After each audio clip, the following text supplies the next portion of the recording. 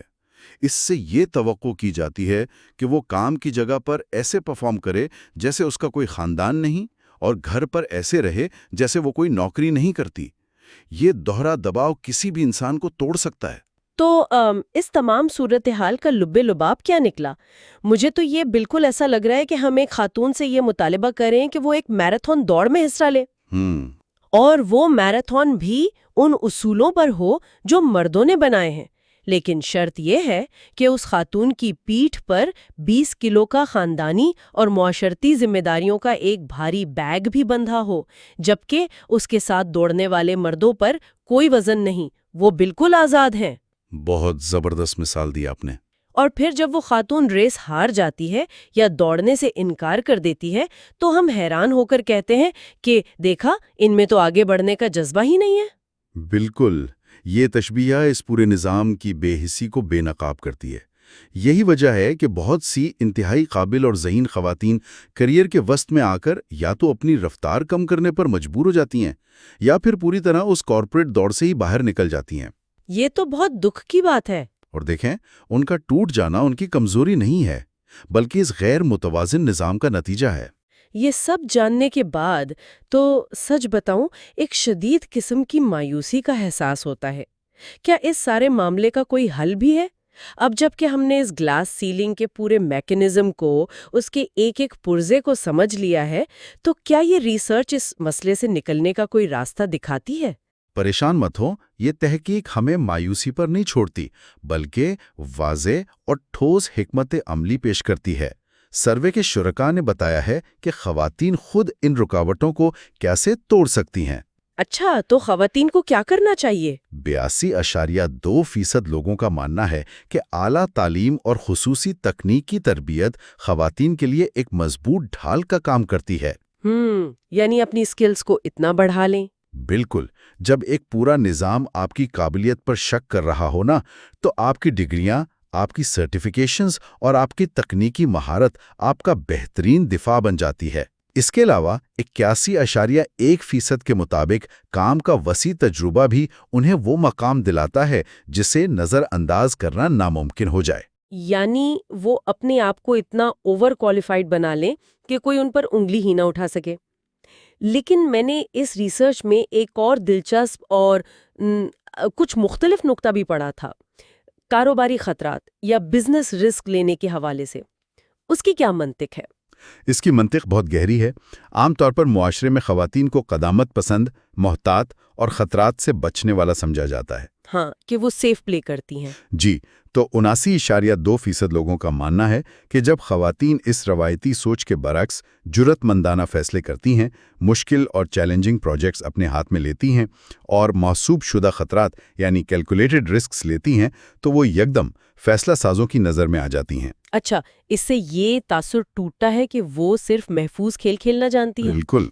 لیکن دیکھیں، یہ ساری باتیں تو وہ ہو گئیں جو خواتین کو خود کرنی ہے، یعنی وہ تعلیم زیادہ حاصل کریں، خطرات زیادہ مول لیں، دگنی محنت کریں۔ لیکن کیا سارا بوجھ، ساری ذمہ داری انہی پر ڈال دی جائے گی؟ نہیں، ایسا بالکل نہیں ہے۔ تو پھر اس پورے بوسیدہ، پرانے اور متعصبانہ ڈھانچے کو کون ٹھیک کرے گا؟ کیا اداروں کی، کمپنیوں کی کوئی ذمہ داری نہیں؟ اداروں کے لیے تحقیق کی سفارشات بہت دو ٹوک اور سخت ہیں۔ یہ صرف خواتین کو تبدیل کرنے یا انہیں مضبوط بنانے کا معاملہ نہیں ہے۔ پوری انڈسٹری کو، اداروں کو اپنا صدیوں پرانا کلچر بدلنا ہوگا۔ انہیں کیا اقدامات کرنے چاہیے؟ اداروں کو چاہیے کہ وہ کام کے اوقات کار میں لچک پیدا کریں تاکہ خواتین کو خاندانی ذمہ داریاں ادا کرنے میں آسانی ہو۔ کام کے بلا وجہ کے بوجھ کو جدید ٹیکنالوجی سے کم کیا جائے، اور جو سب سے اہم اور بنیادی بات ہے، کام کی جگہ پر گندی زبان، بدتمیزی اور ہراساں کیے جانے کے کلچر کو زیرو ٹالرنس پالیسی کے تحت مکمل طور پر ختم کیا جائے۔ بالکل، یہ تو بنیادی حق ہے۔ جی، ایسی سخت اور شفاف پالیسیاں بنائی جائیں جو خواتین کے وقار کو یقینی بنائیں۔ اس تفصیلی گفتگو کے بعد میرے ذہن میں ایک ہی خاکہ ابھرتا ہے۔ اگر کسی عمارت کی چھت خراب ہے، وہ شیشے کی تو ہے مگر اتنی سخت ہے کہ کسی کو آگے نہیں جانے دے رہی، تو اداروں کو چاہیے کہ وہ خواتین کو یہ سکھانے پر وقت ضائع نہ کریں کہ ایک زیادہ مضبوط ہیلمٹ کیسے پہنا جاتا ہے۔ تو کیا کرنا چاہیے؟ انہیں چاہیے کہ وہ ہتھوڑا اٹھائیں اور اس غیر مساوی چھت کو ہی توڑ دیں، اس رکاوٹ کو ہی جڑ سے ختم کر دیں جو آدھی انسانیت کو اوپر جانے سے روک رہی ہے۔ یہ ایک انتہائی جامع اور طاقتور نتیجہ نکالا ہے آپ نے۔ اصل حل اسی بات میں پوشیدہ ہے کہ ہم اس غیر مرئی چھت کو پہچانیں اور پھر اسے گرانے کے لیے شعوری، اجتماعی اور ادارہ جاتی سطح پر فوری اقدامات کریں۔ تو ہم نے آج کے اس تفصیلی جائزے میں کیا سیکھا؟ ہم نے یہ جانا کہ خواتین میں قابلیتی اور انتظامی مہارتوں میں کسی قسم کی کوئی کمی نہیں ہے، انہیں ابتدائی مواقع اور مساوی تنخواہ بھی مل رہی ہے۔ جی، انٹری لیول پر مسئلہ نہیں ہے۔ لیکن اصل ویلن، اصل رکاوٹ وہ زہریلا دفتری کلچر، غیر محفوظ ماحول، مردوں کی انا پر مبنی غیر اعلانیہ نیٹ ورکس اور وہ دوہرا خاندانی بوجھ ہے جو مل کر ایک گلاس سیلنگ بن جاتے ہیں اور ترقی کا راستہ روک دیتے ہیں۔ بالکل صحیح۔ اور جب تک ہم ان ساختی اور ثقافتی خامیوں کو دور نہیں کریں گے، تب تک برابری کی تمام دعوے صرف کاغذوں تک ہی محدود رہیں گے، حقیقت میں کوئی تبدیلی نہیں آ سکتی۔ آج کی اس انتہائی گہری اور چشم کشا گفتگو کے بعد میں اس پروگرام کا اختتام ایک ایسے گہرے اور فکر انگیز سوال پہ کرنا چاہتی ہوں جو اس تمام تحقیق کے بین السطور تو موجود ہے مگر شاید اسے اتنی صراحت سے پوچھا نہیں جاتا۔ اور وہ سوال کیا ہے؟ ذرا اس بات پر غور کیجئے، اگر ایک پوری کی پوری صنعت کو اپنی آبادی کے آدھے حصے کو شامل کرنے کے لیے اپنے بنیادی ڈھانچے، اپنی زبان، اپنے ماحول اور اپنے کام کے اوقات کو شروع سے تبدیل کرنا پڑ رہا ہے، تو کیا اب وقت نہیں آ گیا کہ ہم پروفیشنلزم اور لیڈرشپ کی اس روایتی تعریف کو ہی سرے سے مسترد کر دیں جو سینکڑوں سال پہلے صرف مردوں نے مردوں کی سہولیت کے لیے بنائی تھی؟ یہ تو بہت گہری بات ہے۔ کیا ہمارے کام کرنے کی یہ نام نہاد اور فرسودہ معیارات ہی دراصل وہ سب سے بڑی گلاس سیلنگ ہے جنہیں ہم دیکھ نہیں پاتے؟ یہ واقعی ایک ایسا طاقتور سوال ہے جو کارپوریٹ دنیا کی بنیادوں کو ہلا کر رکھ دیتا ہے۔ یہ ہمیں سوچنے پر مجبور کرتا ہے کہ کیا ہم نے کامیابی کو ماپنے کے پیمانے ہی بنیادی طور پر غلط بنا رکھے ہیں۔ یہ ایک ایسا پہلو ہے جس پر بہت سنجیدگی سے بحث ہونی چاہیے۔ یقیناً اس پر مزید غور و فکر کی ضرورت ہے۔ امید ہے کہ اس تفصیلی جائزے نے تمام سننے والوں کو اپنے ارد گرد موجود اداروں اور معاشرتی رویوں کو ایک نئے تنقیدی زاویے سے پرکھنے کی دعوت دی ہوگی۔ اس پر سوچئے گا ضرور۔ ہمارے ساتھ اس علمی سفر میں شریک رہنے کا بہت شکریہ۔ ملتے ہیں اگلے تفصیلی جائزے میں۔ Thank you for watching Khadija Talimwali YouTube channel.